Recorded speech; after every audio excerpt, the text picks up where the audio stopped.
सुंदरवन जंगल के सभी पक्षियों ने अपने अपने घर के बाहर एक एक फलदार पेड़ लगाए हुए थे। रोकी कबूतर बहुत मेहनती था। उसने अपने घर के बाहर अंगूरों की बेलें लगाई हुई थी और मिट्ठू तोता ने अपने घर के बाहर एक अमरूद का पेड़ लगाया हुआ था। वहीं टूनी चिड़िया का एक बहुत बड़ा आम का पेड़ था, जहाँ पर मीठे मीठे आम लगे हुए थे। उसी जंगल में एक कालू कौवा और गोरी कौवी रहती थी, जो बहुत आलसी थे। उन्होंने भी अपने घर के बाहर एक सेब का पेड़ लगाया हुआ था, मगर वो दोनों आलसी कौवे अपने पेड़ की देखभाल नहीं करते थे। एक दिन गोरी कौवी अपने पति से कहती है, कालू जी, अब कोई भी पक्षी हमें भोजन नहीं देता क्योंकि हम आलसी हैं। तुम जाओ दूसरे जंगल और मेरे मामा जी से कुछ पैसे उधार लेकर आओ। गोरी, मुझे थोड़ी सी खिचड़ी बनाकर दे दो। अगर मुझे भूख लगेगी तो मैं रास्ते में खा लूंगा। मुझे पता है कालू जी, तुम भूखे पेट कहाँ उड़ने वाले हो, इसीलिए मैंने खिचड़ी बनाकर इस डिब्बे में रख दी है। फिर कालू कौवा अपनी खिचड़ी लेकर उड़ जाता है। वो रास्ते में सोचता है, मुझे तो अभी से भूख लग रही है। पहले मैं थोड़ी सी खिचड़ी खा लेता हूँ, फिर जाऊंगा दूसरे जंगल। कालू कौवा खिचड़ी खाने के लिए एक जगह रुकता है। वो एक पेड़ के नीचे बैठता है। वो जैसे ही खिचड़ी खाने ही वाला था, तभी वहां पर एक बूढ़ी चिड़िया आ जाती है। कौवे बेटा, मैं उस सामने सूखे पेड़ के तने में रहती हूँ। मैं कल से भूखी हूँ, मुझे कुछ खाने को दो। कालू कौवा था तो लालची, मगर उसके पास बहुत सारी खिचड़ी थी, इसीलिए वो आधी खिचड़ी बूढ़ी चिड़िया को दे देता है। लो माँ जी, ये खिचड़ी खा लो। मेरे पास बहुत सारी खिचड़ी है। आधी मैं खा लेता हूँ और आधी आप खा लो। वो बूढ़ी चिड़िया कौवे से खिचड़ी लेकर खा लेती है। बेटा, तुम बहुत अच्छे कौवे हो, मैं बहुत खुश हुई। मैं तुम्हारी इच्छा पूरी करना चाहती हूँ। बताओ बताओ बेटा, क्या मांगना चाहते हो तुम? ये सुनकर कालू कौवा बहुत खुश हो जाता है। सच? क्या सच में माँ जी? हाँ बेटा, मांगो। तुम क्या मांगना चाहते हो? माँ जी, मैं मांगता हूँ हमारे घर के बाहर जो सेब का पेड़ है, उस पर मीठे मीठे फल लग जाएं। ठीक है बेटा, जो तुमने मांगा है वो तुम्हें जरूर मिलेगा। जाओ, तुम्हारे घर लौटने से पहले पहले उस पेड़ पर सेब लग चुके होंगे। फिर कालू कौवा खुशी खुशी अपने घर वापस लौट जाता है। वो अपना हरा भरा पेड़ देखकर बहुत खुश हो जाता है। गोरी, गोरी कहाँ हो? बाहर आओ। फिर गोरी कौवी भी घर के बाहर आ जाती है। मैं मर गई कालू जी, ये हमारा पेड़ अचानक से कैसे हरा भरा हो गया और इतने सारे मीठे मीठे सेब भी लग गए हैं। फिर कालू कौवा सारी बात गोरी कौवी को बताता है। गोरी, मैंने उस बूढ़ी चिड़िया को आधी खिचड़ी दी थी और उसने मेरी ये इच्छा पूरी कर दी। गोरी, अब तो तुम खुश हो ना? अब तो हमारे भोजन की चिंता खत्म हो गई। हाँ हाँ कालू जी, हम मीठे मीठे सेब खाएंगे। रात को गोरी कौवी अपने घोंसले में लेटी हुई थी। वो अपने पति से कहती है, कालू जी, हमारा ये घर बहुत पुराना है। क्या हो अगर वो बूढ़ी चिड़िया हमें एक नया घर दे दे तो? इसके लिए तो मुझे कल फिर से खिचड़ी लेकर जाना होगा। कालू जी, मैं भी आपके साथ ही चलूंगी। फिर अगले दिन कालू कौवा और गोरी कौवी खिचड़ी बनाकर उसी जगह उसी पेड़ के नीचे चले जाते हैं। फिर कालू कौवा आवाज लगाता है, बूढ़ी माँ जी, बूढ़ी माँ जी, आइए और खिचड़ी खा लें। कालू जी, क्या आएगी वो बूढ़ी माँ जी? वो सामने उस सूखे पेड़ के तने में रहती है वो माँ जी। वो मेरी आवाज सुनकर जरूर आएगी। फिर वो बूढ़ी माँ जी कालू की आवाज सुनकर वहां आ जाती है। कौवे बेटा, मुझे तो आज भूख नहीं है। माँ जी, आप खा कर तो देखो, आज मैंने देसी घी की खिचड़ी बनाई है। फिर कौवी के कहने पर वो चिड़िया खिचड़ी खा लेती है। बोल बोल बूढ़ी माँ जी, अब बोल भी दो। गोरी कौवी अपने मन ही मन में ऐसा सोचती है, कौवो, मैं खिचड़ी के बदले में एक इच्छा पूरी करती हूँ। मांगो, तुम क्या मांगना चाहते हो? माँ जी, हमारे लिए एक सुंदर सा घर बना दे। ऐसा घर जिसे देखकर जंगल के सारे पक्षी हैरान हो जाए और मेरे मायके वाले खुश हो जाएं। ऐसे गोरी कौवी एक ही सांस में सारी बात कह देती है। आप दोनों घर लौट जाओ। आपके घर पहुंचने से पहले पहले आपका घर तैयार हो चुका होगा। फिर वो कौवे खुशी खुशी अपने घर जाते हैं। वहां जाकर कौवा और कौवी बहुत खुश होते हैं, क्योंकि वहां एक बहुत ही खूबसूरत और बड़ा घर बन चुका था। टूनी चिड़िया और कबूतर कौवों का घर देखने के लिए वहां आते हैं। गोरी बहन, ये आपने कैसे नया घर बना लिया? जो चिड़िया, हमारा नया घर नहीं हो सकता। हमने आज ही दूसरे जंगल के लकड़हारे से ये घर बनवाया है। गोरी, अगर तुम्हारे पास इतने ही पैसे थे तो पहले मेरी उधार तो चुका देती। ओए गंदी आंखों वाले कबूतर, चल भाग यहाँ से। हम पहले वाले आवारा आलसी कौवे नहीं रहे, अब हम अमीर पक्षी बन गए हैं। लौटा देंगे तुम्हारे पैसे भी। गोरी कव्वी की ऐसी बातें सुनकर वो वहां से चले जाते हैं। गोरी कव्वी तो अपने घर में बहुत खुश थी। कालू जी, मेरी माँ तो ये घर देखकर बहुत खुश हो जाएगी। मत भूलो गोरी, ये सब मेरी वजह से हुआ है। तुम तो मेरे सुंदर कालू जी हो। अब मेरी एक और बात मानोगे? बताओ बताओ गोरी, अब क्या करना है? कालू जी, हम उस बूढ़ी माँ जी के पास जाएंगे और इस बार मैं अपने लिए नए नए गहने मांगूंगी। ये सुनकर कालू कौवा चुप रहता है। अगले दिन गोरी कव्वी कालू कौवा को जल्दी ही उठा देती है। कालू जी, मेरे सुंदर पति, देखो सुबह हो गई है, चलो अब मेरे साथ चलो भी। वो दोनों खिचड़ी लेकर उसी जगह पहुंच जाते हैं जहाँ पर वो बूढ़ी चिड़िया रहती थी। माँ जी, जल्दी से आ जाओ, आज मैंने आपके लिए बहुत बढ़िया खिचड़ी बनाई है। नहीं बेटी, आज मैं तुम्हारी कोई भी इच्छा पूरी नहीं कर सकती। मेरी शक्तियाँ अब खत्म हो चुकी हैं। ये सुनकर गोरी कव्वी बहुत निराश हो जाती है। तुम ये खिचड़ी मुझे दे दो, मैं किसी गरीब पक्षी को दे दूंगी, और तुम मुझे दर्द की दवा ला दो। ये कहकर वो चिड़िया वहां से चली जाती है। बुढ़िया कहेंगी, चलो कालू घर चले, अब हमें इस बुढ़िया से क्या लेना देना। फिर वो कौवे बहुत गुस्से में वहां से चले जाते हैं। जब वो वापस आते हैं तो देखते हैं उनका पेड़ सूख चुका था और उनका घर भी टूट चुका था। कौवा और कव्वी वहां बैठकर रोने लग जाते हैं। कालू, कालू जी, बहुत बुरा हुआ, सब चला गया, जो आया था वो भी चला गया। फिर वही बूढ़ी चिड़िया वहां आ जाती है। तुम जैसे लालची पक्षियों का यही अंजाम होता है। ये कहकर वो चिड़िया वहां से गायब हो जाती है। कौवा और कव्वी रोते रह जाते हैं। प्यारे दोस्तों, वीडियो अच्छी लगे तो लाइक करें, शेयर करें, कमेंट्स करें और हाँ, चैनल को सब्सक्राइब करें। आपका धन्यवाद। ये कहानी सत्य घटना पर आधारित है। गर्मियों का मौसम चल रहा था। मेरे घर के पास एक पेड़ था। उस पेड़ पर एक चिड़िया और एक कबूतर आ जा रहे थे। एक दिन मैंने गौर से देखा तो वो पक्षी उस पेड़ में अपना घोंसला बना रहे थे। आसपास इंसानों की बस्ती थी, इसीलिए उस कबूतर को घोंसला बनाने के लिए तिनके लेने के लिए बहुत दूर जाना पड़ता था। मैं और तिनके लेने जा रहा हूँ। जब तक मैं वापिस आऊँ आप ये तिनके लगाकर मजबूती से इन्हें बांध दे। जी, कुछ बड़े पत्ते भी ले आना, बारिश का मौसम आने ही वाला है। ऐसा ना हो हमारा आने वाला अंडा बारिश में भीग जाए। फिर रोकी कबूतर वहां से चला जाता है। वो थोड़े थोड़े तिनके इकट्ठे करता है ताकि घोंसला जल्दी बन जाए।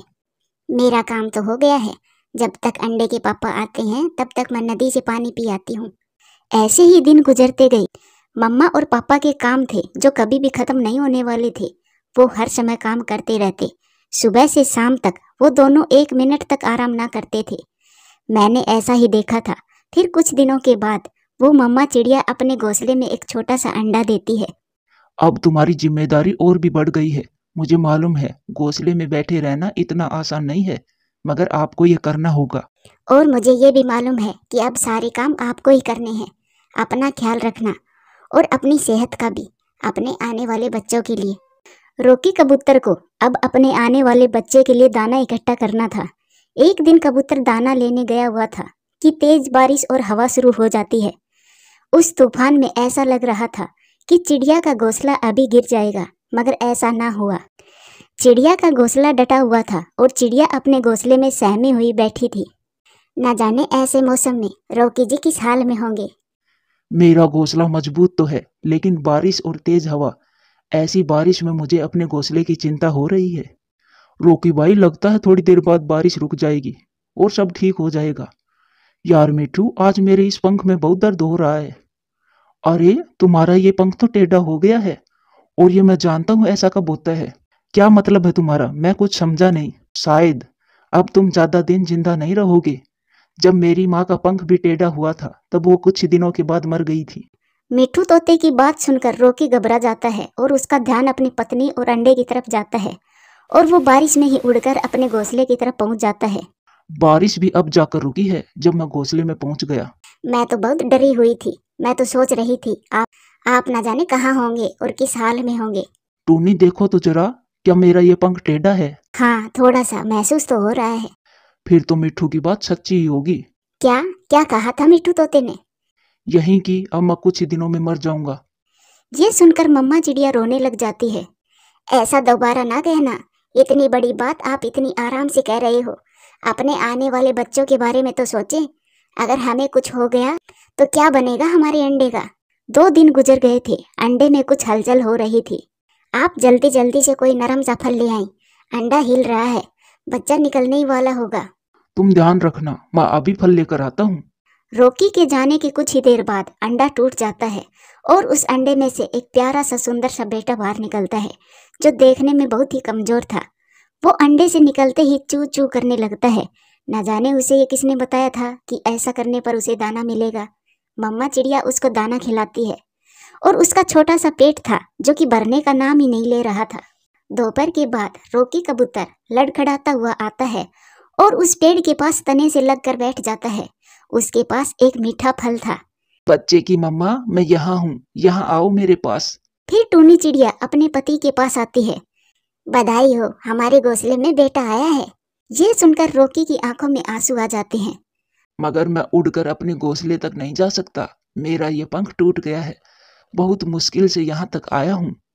अपने बेटे को देखोगे नहीं, आप थोड़ी सी हिम्मत तो करें। फिर रोकी बार बार कोशिश करता है लेकिन वो उड़ नहीं पाता। आप ये फल ले जाएं और जब मेरा बेटा घोंसले से निकलेगा तब मैं उसे देख लूंगा। वो कबूतर बेजान सा होकर वहीं बैठ जाता है और मम्मा चिड़िया वो फल लेकर अपने घोंसले में चली जाती है। लो बेटा, ये मीठा फल खा लो, ये आपके पापा लेकर आए हैं। पापा? मेरे पापा कहाँ हैं? वो नीचे तने से लगकर बैठे हैं, उनका पंख टूट गया है, वो यहाँ तक नहीं आ सकते। अब तो मम्मा चिड़िया के काम और भी बढ़ गए थे। मैंने सोचा अब वो मम्मा चिड़िया दाना लेने अकेली कैसे जाएगी, इसीलिए कुछ चावल के दाने मैंने पेड़ के पास रख दिए। इंसानों से पक्षी डरते हैं, मगर जब मैंने चावल पेड़ के पास रखे तो वो कबूतर बिल्कुल भी नहीं डरा, वो तो यूं ही बैठा था। अब तो वो चिड़िया अपने पति पर जरा भी ध्यान ना देती। वो अपने घोंसले से निकलती और चावल का दाना लेती और अपने घोंसले में चली जाती। शायद अब मम्मा चिड़िया के पास समय ही नहीं था। चावल तो वहाँ था, मगर फिर भी मम्मा चिड़िया अपने घोंसले से निकलकर दूर जंगल की तरफ जरूर जाती थी। शायद कुछ भोजन उसके बच्चे के लिए जरूरी था जो वो लेने जाती थी। उसी शाम वो कबूतर अपने घोंसले की तरफ बेबस नजरों से देखते हुए मर जाता है, मगर मम्मा चिड़िया फिर भी वहाँ नहीं आती। शायद सभी पक्षी ऐसा करते हों। ये देखकर मुझे बहुत हैरानी थी कि उस मम्मा चिड़िया के काम तो कभी खत्म नहीं हो रहे थे। वो सारा दिन इधर उधर आती जाती रहती थी। और फिर दूसरे दिन मैंने देखा कि चिड़िया का वो छोटा सा बच्चा घोंसले से नीचे गिर गया है। मुझे ये देखकर बहुत दुख हुआ। चिड़िया बेबस पेड़ पर बैठकर अपने बच्चे को देख रही थी, मानो वो किसी से मदद मांग रही हो। फिर मैंने उस बच्चे को उठाकर बड़े प्यार से उसे दोबारा उस घोंसले में रख दिया। बेटा, अब कोई शरारत ना करना, अगर दोबारा गिरे तो आप मर जाओगे। मम्मा, मम्मा मेरे सर पर चोट आई है, बहुत दर्द हो रहा है, मैं आपके लिए दवा लेकर आती हूँ।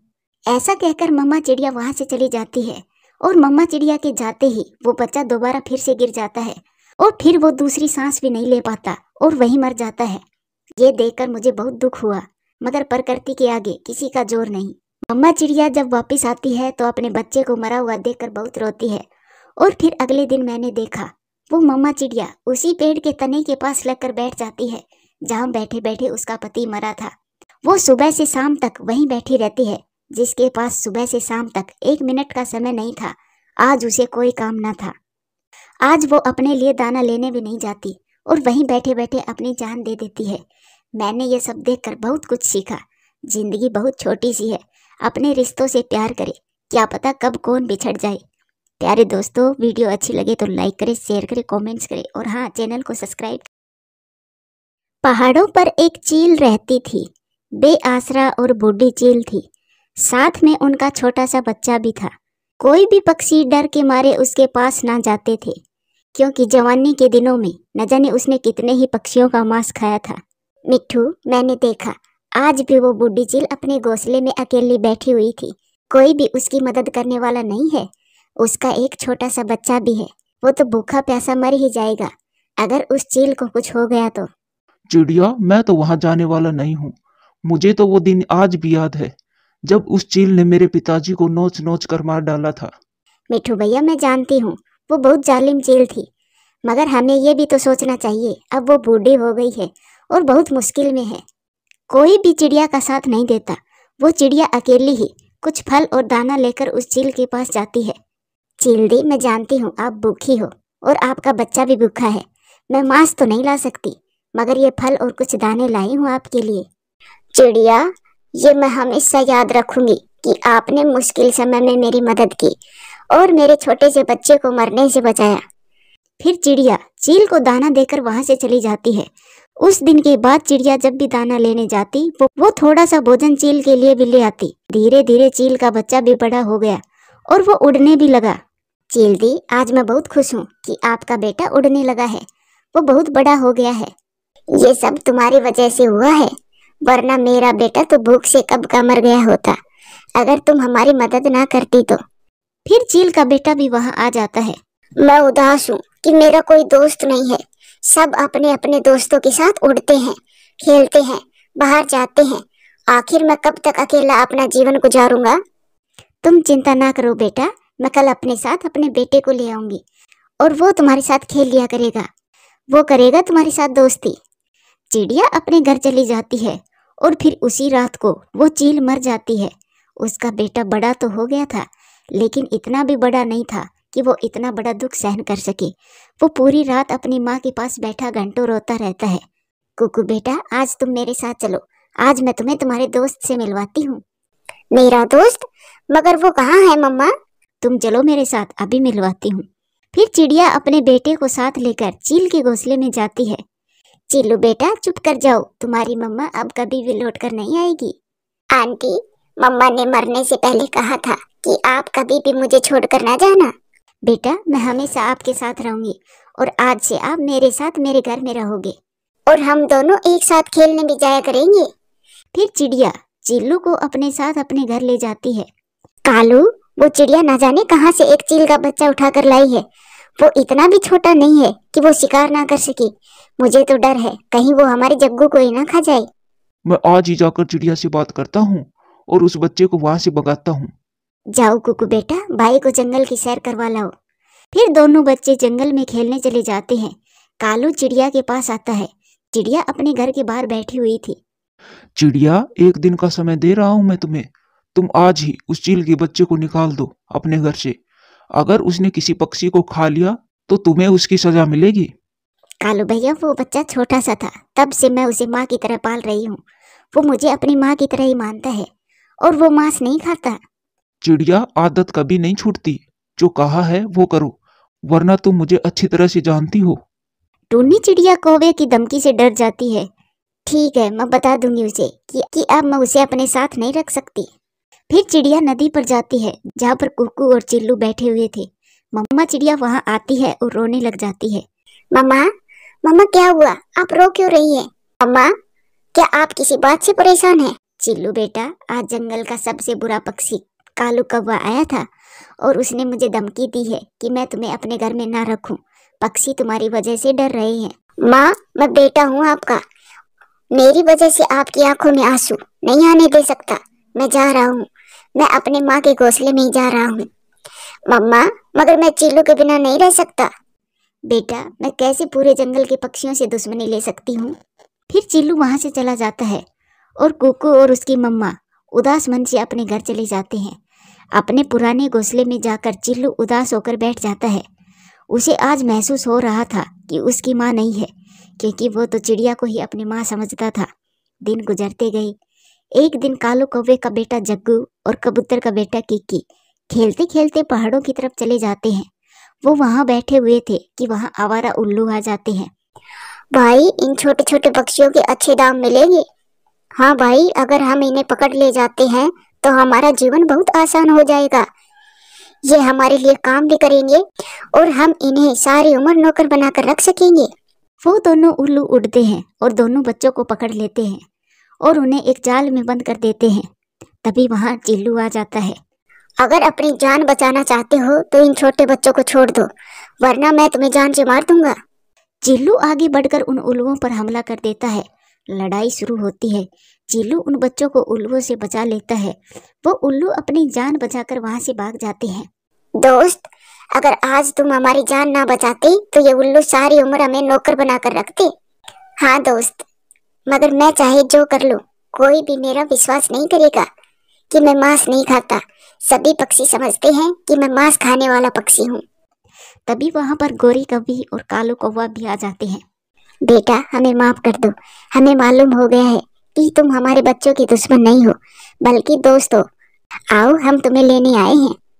फिर वो कौवे उस चिल्लू को उसे चिड़िया के पास ले जाते हैं। चिड़िया अपने चिल्लू बेटे को देखकर बहुत खुश होती है और फिर उस दिन से चिल्लू अपनी चिड़िया माँ के साथ ही रहने लगता है और वो सब खुशियों भरा अपना जीवन गुजारते हैं। प्यारे दोस्तों, कहानी अच्छी लगे तो लाइक करें, शेयर करें, कमेंट्स करें और हाँ, चैनल को सब्सक्राइब करें। आपका धन्यवाद।